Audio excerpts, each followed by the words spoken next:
अभ्यास 2 का डी है। ठीक है, देखिए क्वेश्चन क्या कर रहा है कि निम्नांकित संख्या रेखा द्वारा विभाजन तथ्य को बताइए। ठीक है, तो देखिए यहाँ पे सबसे पहले आपको देखना है कि यहाँ रेखा खींचा गया है। ठीक है, और रेखा में आपको देखना है कितनी संख्या यहाँ पे है। तो देखिए यहाँ पे एक दो कितने रेखा है, 12 रेखा है। ठीक है, उसके बाद देखना है कि इसको कितने अंक का टुकड़ा हुआ है। तो देखिए जब यहाँ से यहाँ पर देखो, देखिए एक दो दो दो अंक का क्या हुआ है, टुकड़ा हुआ है। पहले टोटल कितना है, 12 अंक, तो यहाँ पे आप 12 ऐसे ही लिख दीजिए। ठीक है, उसका जब आप देखोगे यहाँ पे, तो देखिए यहाँ कितने अंक का है, दो दो अंक का क्या हुआ है, टुकड़ा में बांटा गया है। ठीक है, तो यहाँ देखिए आप भागा लगा के आप क्या करोगे, 2 से यहाँ पे डिवाइड कर दोगे। ठीक है, जब 2 से इसमें भाग दोगे कितना आ जाएगा, 6। यही क्या हो गया, इसका आंसर हो गया। चलिए अब दूसरा प्रश्न देखते हैं।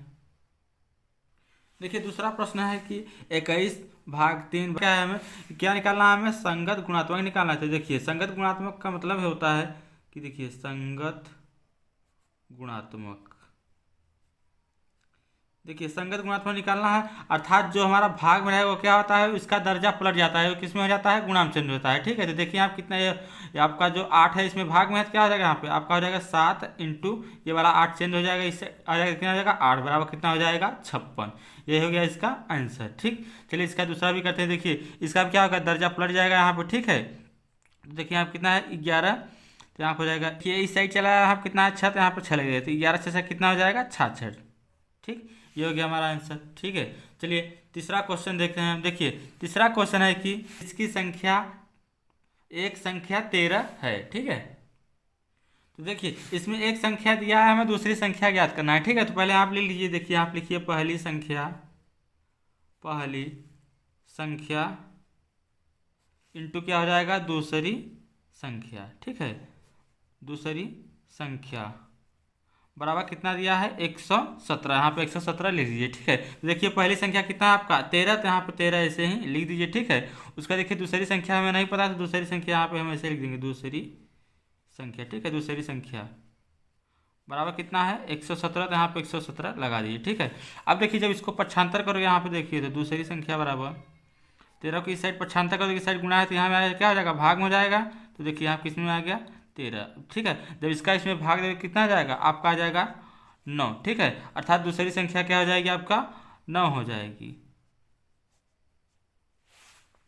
दूसरी संख्या कितना था आपका 13 था। ठीक है, दूसरी संख्या आप निकालो कितना हो गया 9, तो 13 9 या कितना हो जाएगा 117, यही हो गया आपका।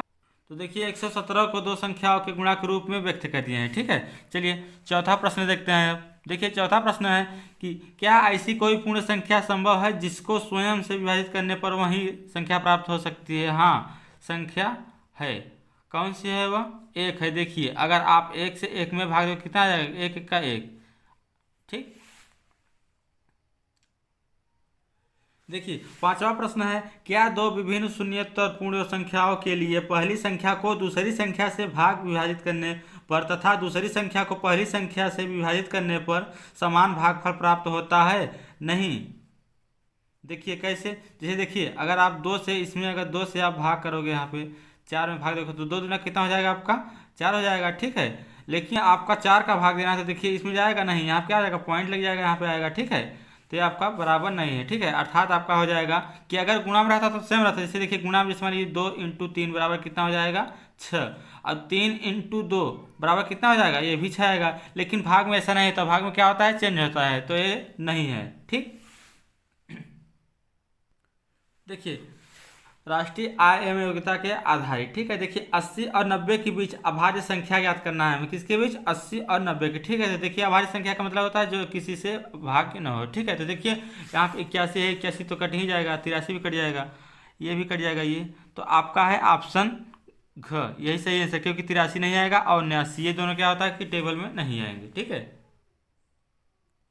देखिए दूसरा प्रश्न है कि इस प्रश्न में 5 पद हैं, 4 पद किसी न किसी न रूप में एक से है और एक पद अन्य चारों से भिन्न है। अन्य से भिन्न पद की संख्या को उत्तर दीजिए। ठीक है, तो देखिए करना क्या है, यहाँ पे देखते हैं, यहाँ पे पैटर्न समझिए क्या हुआ है कि देखिए अगर 6 त्रिक कितना हो जाएगा 18 यहाँ पे। ठीक है, 6 त्रिक 18, तो 7 पचे 35 हो जाएगा, अर्थात इसका गुणा चला है। देखिए 6 त्रिक 18, तो 7 पचे 35, ये भी ठीक है। तो 9 त्रिक कितना हो जाएगा 27, तो यहाँ देखिए 5 चौक कितना होना चाहिए 20 होना चाहिए, लेकिन यहाँ कितना है 26, अर्थात यही क्या है हमारा आंसर। यहाँ देखिए 8 7 56, ये ठीक है, यानी इसी का नहीं मिला, तो क्या हो जाएगा, यही आपका हो जाएगा आंसर, यही आपका है करेक्ट।